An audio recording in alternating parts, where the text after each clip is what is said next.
Hey guys, welcome back to my channel. Today you see me deciding that I wanted to make all of my jars look pretty and cohesive. So what I did was take some cheap acrylic paint that was purple, because I love purple, and purple is just the best color in the whole world in my opinion. And I decided to go ahead and zhuzh up these jars. This is the jar I usually keep my brushes in, so I decided to go ahead and just kick them up a notch. Some of the jars also are from my pens and pencils, and yeah, so basically I just went ahead and put 2 coats of purple acrylic paint. I didn't even do it where it would look super opaque or fancy neat, because I did tape the top of the jar, but I knew that I was going to put some glitter over it that's pretty thick, so that's why you can kind of still see some of what was on the jar. And because I knew that I was covering it up, I didn't even bother peeling off the label and all that stuff, because it just, you know, I just basically want them to look nice sitting on my table. Now if this was something I was selling or trying to resell or whatever, then that would be a different story. You clean it up a little bit more, but this was just, okay, spur of the moment, let me do this project, because if I wait until everything's perfect, it won't get done. So I do 2 coats of the acrylic and then go back over it with 2 coats of the glitter. And they'll look so pretty, guys, when it's done. I will hopefully remember to show you the picture. So yeah.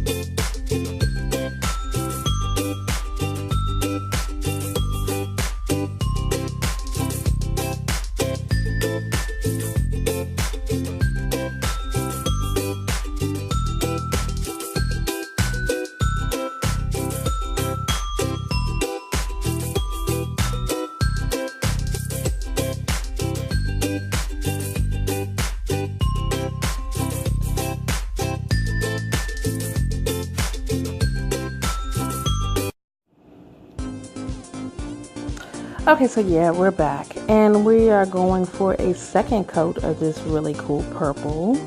I think it was like some Crayola washables, I don't know, but I will varnish it so it won't be washable. Then I decided to go over it with some glitter to make it extra, extra, extra gorgeous. So that's why I didn't have to make the paint like super opaque, because I knew I was going over it with glitter.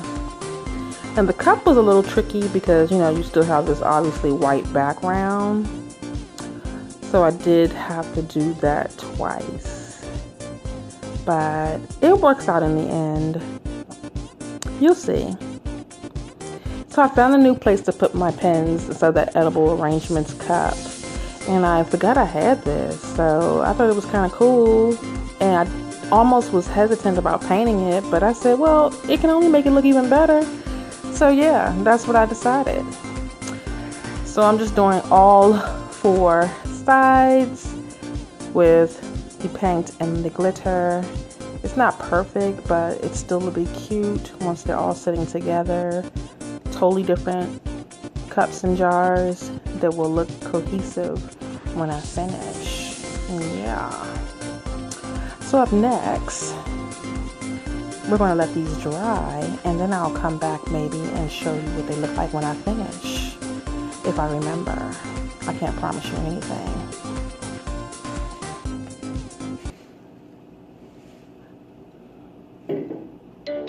Alright, so today I decided to go in the garden and try to do some weeding, but it was just so hot. But I did go ahead and pick all of the ripe tomatoes and other vegetables that are in my garden, which I explain later on in this video. But I just thought I'd bring my camera out here and, you know, just show you the horrible gardener that I am, you know, because it's overgrown and needs to be pruned, and I keep putting it off and putting it off, but yeah. So this is what I got though. It's really nice. And they taste delicious. Once you had homegrown, organically grown vegetables, you don't want to go back. You really don't. Check these out. There's so much flavor in those. Guys, I don't ever want to go to a grocery store and buy a vegetable again, if I can help it. Alright, so here you see my herbs. It's kind of hard to tell because there are a lot grown in one pot, but I have some French tarragon in there, some mint, some rosemary, some oregano, and this tall thing is my basil, however you say it, tomato. I have some thyme, and that's it. Oregano, thyme, French tarragon, rosemary. I don't have cilantro because I missed the window on cilantro unless I want to start from seeds. I had some in there, but I waited too long to plant it, so it kind of dried up. So did my sage, unfortunately. But I just used them as dried spices and herbs. So yeah, but that's it. As far as my garden goes, I'm going back in the house. You see my little craft project right here. I'm trying not to dry because mysteriously my hair dryer that I use for crafts is missing. Probably my daughter has something to do with that. But anyway, guys, this was enough of VEDA Day 8 so far. I couldn't weed the garden today. The sun is right at the peak of the sky. It's just too hot. I'll have to wait for it to go down some because it's just like beaming right down on me, and I ain't in the best of shape. So it was work to even try to pull some of those roots from some of those weeds. But I know I need to do it because then my veggies will flourish even more. But just panning the yard, you see the crepe myrtles are doing wonderful. The grass is nice and green because we've been getting good rain. And yeah, we got the grill over there under the shade, so we're not grilling in the hot sun. Everybody takes care of their yard. The neighbors do. Everybody does. There's another tomato plant over there. I love tomatoes, so I have like 1, 2, 3, 4, 5, 6 varieties of tomatoes growing. Yeah, 6 varieties of tomatoes growing. One of them is, let's see, I guess I can come in front of the camera and tell you about that.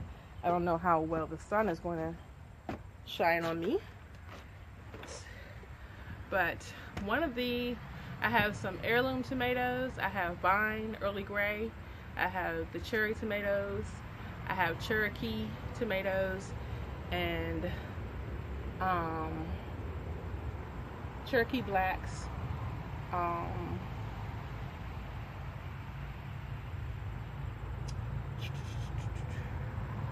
can't think of the other one, but it'll look kind of purpley as well. I can't think of the name of it. But I'm also growing cucumbers, zucchini, squash,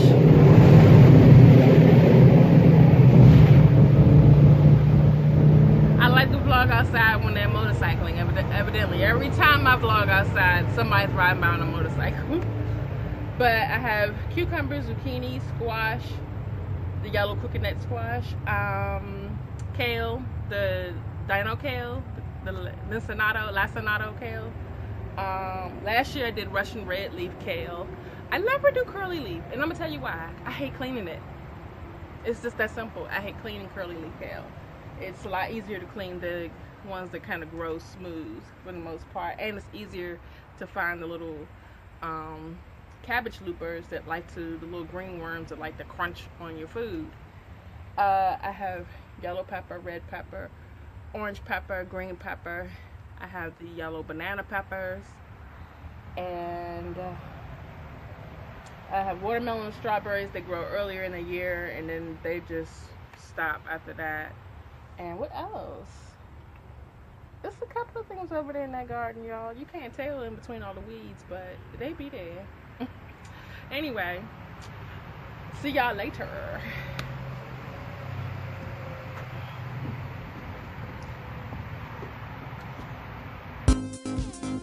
Okay, so I'm back, and the glue, all of the paint dried, so I'm just taking the tape off. Some of the spots I had touched before they dried good, so I had to kind of go over them again. But here I have so many washi tapes, you guys, and I thought that would be a nice touch, but it was hard to make a decision.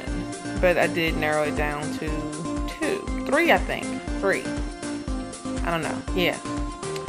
This one I love. Oh my gosh, I was hesitant to use it because I love using it in my art, but I'm pretty sure I could probably find it again because it's something that they carry pretty standard at one of the craft stores.